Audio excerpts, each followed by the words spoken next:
अनाचार फैल गया है, तब वे आना नहीं चाहते हैं, वे शरीर से मुक्त हैं, उनको आने की कोई इच्छा भी नहीं होती है। लेकिन उत्तम आत्माएं कारुणिक होती है, जन कल्याण के लिए और आप सबके भले के लिए वो करुणावश इस पृथ्वी पर आना चाहती, आ जाती। और जब आने का वह निर्णय कर लेती कि मैं आऊं यहां पर, अब आऊंगा ही, मेरे आने बिना यहां काम नहीं चलेगा, करुणावश, तो देखो वहां देवलोक के या ऊपर के लोक से यहां के समय में बड़ा अंतर होता है। एक क्षण का अंतर सैकड़ों वर्ष का अंतर यहां हो जाता है।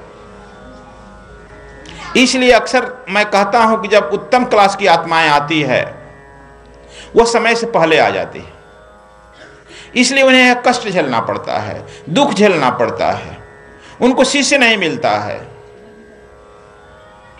जो मध्यम क्लास की आत्माएं आती है वो समय के साथ आती है और उनके लिए शिष्य बहुत मिल जाते हैं, माइक पर देना पड़ता है उनको, हजारों हजार शिष्य मिल जाते हैं। यह समझो आप लोग क्लास कैसे सोच है, कैसे सोचते हो तुम लोग, वह समझो कि मध्यम क्लास की आत्माएं हैं, वह समय के साथ आता है, उसको भाग्यशाली तुम कह सकते हो। एक काम करेगा 10 फल मिलेगा। उत्तम आत्माओं के साथ ऐसी नहीं है। जब वह चली जाती हैं तो उनके 200, 400, 500 वर्ष के बाद अब उनके मंदिर बनने लगते हैं, उनके गुणगान होने लगते हैं। जो विरोध किया है पंडित, मौलाना, पुरोहित, वह उनका मंदिर बना करके उनके ग्रंथों का पाठ करने लगता है, व्याख्या करने लगता है। इसी आत्माओं में से हमारे गुरु नानक साहब भी हैं।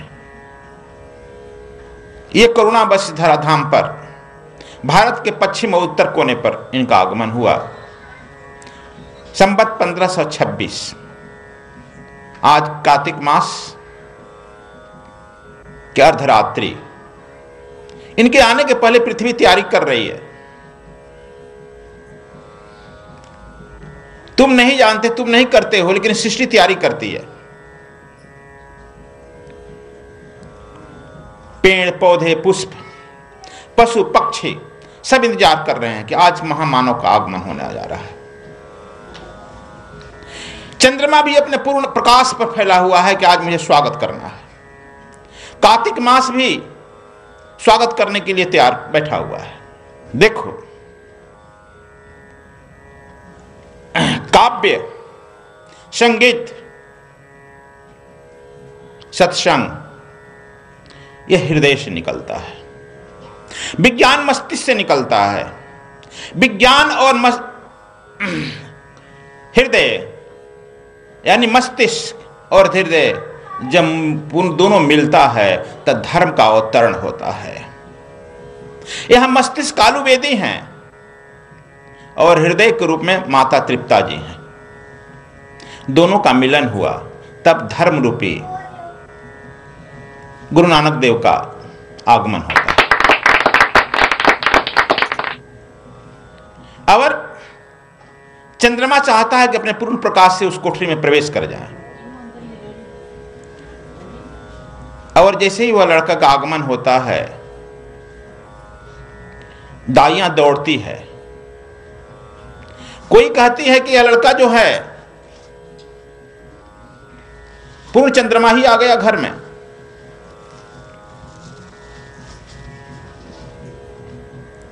दूसरी दौलता एक दाई है, वो भी कहती है कि नहीं, यह चंद्र नहीं हो सकता है, यह सूर्यवंश में आया है, इसलिए यह लड़का सूर्य रूप हो सकता है। उसके आने के साथ ही विभिन्न प्रकार की बातें होने लगती है, चमत्कार होने लगता है, मंगलमय हवा बहने लगती है। शरद ऋतु है और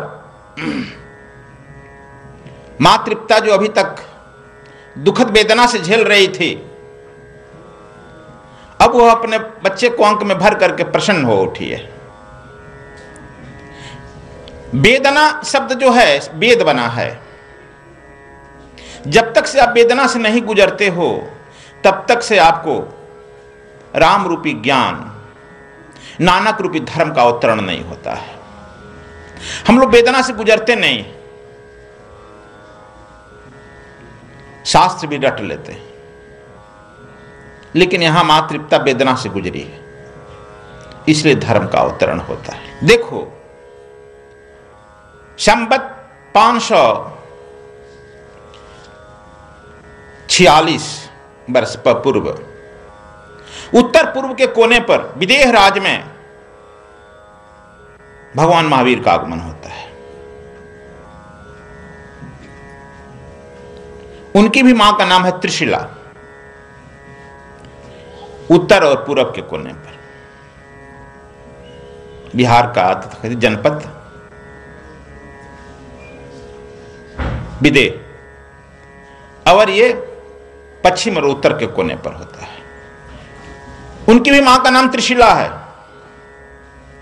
उनके भी आगमन से सब प्रसन्न हो उठते हैं, अन्न धन वृद्धि होने लगता है, इसलिए उनका नाम वर्धमान रखा गया था।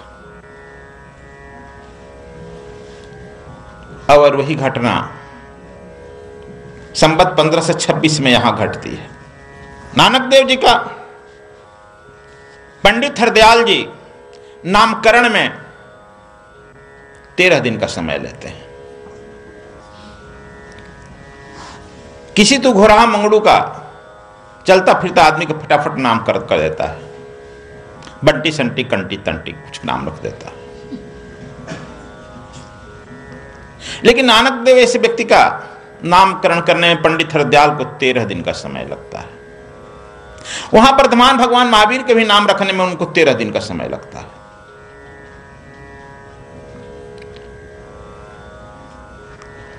पंडित और ज्ञानियों का ज्ञान फेल होने लगता है। हरदयाल जी भी जब अपना पंचांग पलटते हैं, हमारे जैसे हम भी जब पलटने लगते हैं, कभी कभी पंचांग पलटने लगते हैं, चक्कर में पड़ जाते हैं, क्या नाम रखें। अंत में 13 दिन के बाद रखते हैं निरंकारी नानक, और रोने लगते हैं। कालू बेदी पूछते हैं, क्या हुआ पंडित जी, कुछ अशुभ है क्या? कहा कि हाँ, बहुत बड़ा अशुभ है। कहा क्या अशुभ है, कुछ बताइए तो। एक लड़का हुआ है। कहा कि अशुभ यह हुआ है कि पंडित हरदयाल वृद्ध हो गया है।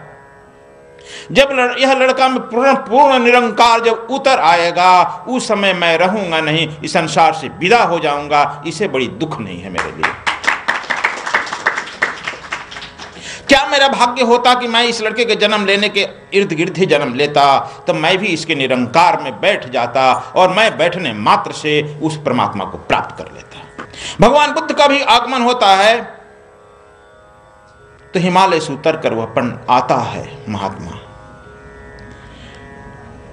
80 वर्ष का बुढ़ा आता है, और भगवान बुद्ध के सिद्धार्थ के पिता सुदोधन जब उस लड़के को दिखाते हैं तो अभी रोने लगता है। कहा क्या हुआ, आप क्यों रो रहे हैं महाराज, आप हिमालय से उतरकर जोगी? कहा क्या कहूं, मैं असफल हो गया। क्या अच्छा होता कि मेरा भी जन्म अब होता या इसके बाद होता। यह लड़का जब बुद्धत्व को प्राप्त करेगा, इस सृष्टि में बुद्धम शरणम गच्छामि की नारा गूंजेगी, और इसकी उपस्थिति मात्र से लोग बुद्धत्व को प्राप्त करते जाएंगे। मैं अनुपस्थित हो जाऊंगा, मेरा कोई नहीं रहेगा। मैं अपने पर रो रहा हूं। देखो, जो सिद्धात्माएं होती हैं वह पहचान लेती है। यहां उम्र से कोई लेन देन नहीं है। हम लोग अक्सर कहते हैं फलाना महात्मा 1000 वर्ष के हुए, इतना वर्ष के। उम्र से लेन देन नहीं है। नानक देव के साथ पंडित हरदयाल जी भी यही भविष्यवाणी करते हैं। हमने इसमें लिखा है कि नानक देव मिथक पुरुष है। इस किताब को तो लोग नहीं पढ़ता, मिथक पुरुष का है। इतिहास को मिथक नहीं कहते हैं। इतिहास को कहते हैं इति माने बिता हुआ, हास माने कहानी, बीती हुई कहानी को इतिहास कहा जाता है। मिथक वह कहते हैं इतिहास के कुछ पन्नों में ऐसे महापुरुषों का होता है जिनको हटा देने पर इतिहास का नामो निशान मिट जाता है। ऐसे ही पुरुष, मिथक पुरुष नानक देव हैं। मिथक, जैसे कि रामायण को जब पलटता है, रामायण काल में देखता है तो राम, विश्वामित्र और परशुराम, दुर्वासा मिथक पुरुष हैं। इनको हटा देने पर रामायण काल की गणना नहीं की जा सकती है। कृष्ण काल में कृष्ण, कंस, दुर्योधन, परशुराम, भीष्म पितामह, दुर्योधन मिथक पुरुष है। इनके हटा देने पर उस काल की कल्पना नहीं की जा सकती है। उसी तरह से अभी के पुरुष जो आए हैं इस काल में भी, जैसे लेनिन, माओ, क्रुश्चेव, गांधी, इनको तो मिथक मान लिया गया। किनके कारण? लेकिन क्यों गुरु नानक को छोड़ दिया गया? हम तो जानते हैं कि नेताओं का ग्राफ बढ़ता और घटता है और एक दिन समाप्त भी हो जाता है, लेकिन इन ऋषियों का ग्राफ उत्तरोत्तर बढ़ते जाता है और बढ़ते बढ़ते एक दिन पूर्णत्व को प्राप्त कर लेता है। वह पूर्ण पूरे विश्व में फैल जाता है। इसमें से एक नानक देव है। इसलिए यह मिथक पुरुष हैं। इनको छोड़ करके आधुनिक काल की कल्पना करना भी व्यर्थता मालूम होती है। लेकिन तुम नहीं जानते हो कि आपका चिन्ह जितना अभी प्रत्यक्ष देख रहे हो, अपने पिता को, माता को, अपने पुत्र को, इसे बड़ा चिन्ह आपके पीछे जुड़ा हुआ है। इस पर अभी कभी सोचता भी नहीं है, कभी नहीं सोचता है। जिसको हम लोग कह देते हैं पितर या पूर्वज,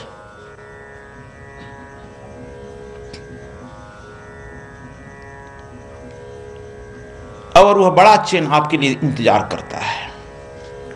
जब इस आपके खानदान में आप में कोई भी आदमी साधु बनता है, सन्यासी बनता है, महापुरुष बनता है, तो आपके पीछे जिसको आप जानते नहीं है सैकड़ों पीढ़ियां इंतजार करती है और वहां भी उत्सव मनाया जाता है। देखो मेरे खानदान में यह बन गया। जब तुम दान देते हो तो वहां भी उत्सव मनाया जाता है कि देखो मेरे खानदान में यह दान दे रहा है। कोई शुभ कर्म करते हो तो होता है, जब तुम अशुभ कर्म करते हो तो वहां भी के लोग कहते हैं कि देखो देखो तुम्हारे खानदान का दारू शराब पी रहा है, निम्न कर्म कर रहा है, धिक्कार है तुझे ऐसे बेटे को जन्म देने का। अब बताओ, तो वहां पर धिक्कार होता है, तुम्हारा यहां पर अधोगति होने लगता है। वहां पर जब जयकार होने लगता है तुम्हारा ऊर्ध्वगति होने लगता है। बड़ा लंबा रिश्ता है। इसलिए सोचो कि तुम किसके लिए अच्छे कर्म कर रहे हो, बुरे कर्म कर रहे हो। बड़ा लंबा आपका चेन लगा है। आप बिल्कुल एकदम हो गए हो मेटलिस्टिक। कम्युनिज्म जैसे मानता है कि अभी हम हैं, मैटर इज एवरीथिंग। लेकिन कम्युनिज्म का जो सिद्धांत था कि वह रूस चीन से होते हुए कलकत्ता में आएगा, कलकत्ता से होते हुए भारत की यात्रा करते हुए लौट जाएगा, सिद्धांत फेल हो गया। क्यों फेल हो गया? उन्होंने कहा कि मैटर इज एवरीथिंग, लेकिन विज्ञान साबित कर दिया मैटर इज नथिंग। अस्तित्व है ही नहीं। मैटर डिवाइड हो गया इलेक्ट्रॉन प्रोटॉन न्यूट्रॉन में, और वो भी डिवाइड हो गया, क्वांटम थ्योरी आ गई। मैटर का अस्तित्व ही नहीं है। जो हमने कहा है जगत मिथ्या ब्रह्म सत्य, वह विज्ञान मान लिया आज। विज्ञान जो है सत्य का खोज करता है। अध्यात्म सत्य का खोज करता है। एक ओंकार सत्य आया है, सत्य का खोज करता है। जब विज्ञान और अध्यात्म दोनों मिलता है तो परमात्मा का आगमन हो जाता है। इसलिए यह परिप्रेक्ष्य में आपको समझना होगा कि आपके पीछे कितने लंबी श्रृंखला है। भगवान सूर्य वंश में आए हैं, इसलिए भगवान सूर्य जब इस ताचल पर आए हैं और भी पुत्र तलवंडी की तरफ बढ़ रहे हैं, इन्हें चिंता हो गई है। इन्हें भी चिंता हो रही है। देखो कितनी लंबी श्रृंखला है। दसम ग्रंथ में उस श्रृंखला के बारे में वर्णन किए हैं गुरु गोविंद सिंह। हम भी अपने रहस्यमय लोक में वर्णन किए हैं। भगवान सूर्य को चिंता हो रही है, क्या हो गया। मेरे ही खानदान में सगर आया था, सगर के पुत्रों को कपिल ने श्राप दिया और पुत्र भस्म हो गए। सगर से लेकर भागीरथ ने तपस्या किया मेरे ही सामने और गंगा का अवतरण हुआ, सगर के पुत्रों को मुक्ति हुई। आखिर क्या मैं करूं, मेरे ही खानदान में यह दुख है। फिर वो सोचते हैं कि नहीं, मेरे ही खानदान में हरिश्चंद्र आया है, और हरिश्चंद्र का क्या दोष था। सगर एक तरफ यज्ञ कर रहा है, यही दोष है। हरिश्चंद्र का क्या दोष है। यही न कि सपने में दान दे दिया, और जब नींद टूटा तो सारे राजपाट को दान दे दिया, और दक्षिणा में, दान के दक्षिणा में अपने को बेच दिया, और जाकर काशी के नगरी में अपने श्मशान घाट पर कर वसूलने लगा, कफन वसूलने लगा। एक चक्रवर्ती सम्राट जिसकी पत्नी एक पंडित ब्राह्मण के घर में भोजन बनाने लगी, झाड़ू पोछा देने लगी। मैं अपनी पुत्र वधू की स्थिति में देख रहा हूं, टक टक, और अस्ताचल में भाग जाने के लिए बाध्य होता हूं। देखो, वही देख रहा है, फिर देख रहे हैं कि क्या मैं करूं। मेरे खानदान में राम आया और अयोध्या में तैयारियां हो रही थी, राजगद्दी दी जाएगी। मैं सुना, बड़ा खुश हुआ और बड़े धूमधाम से अपने रथ को सजा करके निकला कि चलो अयोध्या में मैं चलूंगा, और 10 बजते बजते मैं विराम करूंगा और अपने पौत्र को आशीर्वाद दूंगा, चक्रवर्ती सम्राट भव। इसलिए हो सकता है कि सकरे आया है रामायण में भी कि जब बुद्ध को बुद्धत्व को ज्ञान मिला है तो सूर्य रुक गया है, और राम को जब राजगद्दी दी गई है तो सूर्य की गति रुक गई है। यह वैज्ञानिक प्रक्रिया में बाद में समझाऊंगा। सद्गुरु स्वामी कृष्णायन जी महाराज के साहित्य व प्रवचनों की डीवीडी प्राप्त करने के लिए संपर्क करें 09888886830 09968430203। मानव जीवन में सफलता प्राप्त करने की ध्यान प्रथम और अंतिम विधि है। वर्तमान युग में भौतिक और आध्यात्मिक उन्नति को प्राप्त कर मानव सेवा की कला सीखें। सद्गुरु स्वामी कृष्णायन जी महाराज की अमृतवाणी में स्वर योग साधना कार्यक्रम आस्था भजन पर प्रतिदिन रात्रि 9:20 पर और आस्था चैनल पर प्रत्येक रविवार रात्रि 10:20 पर।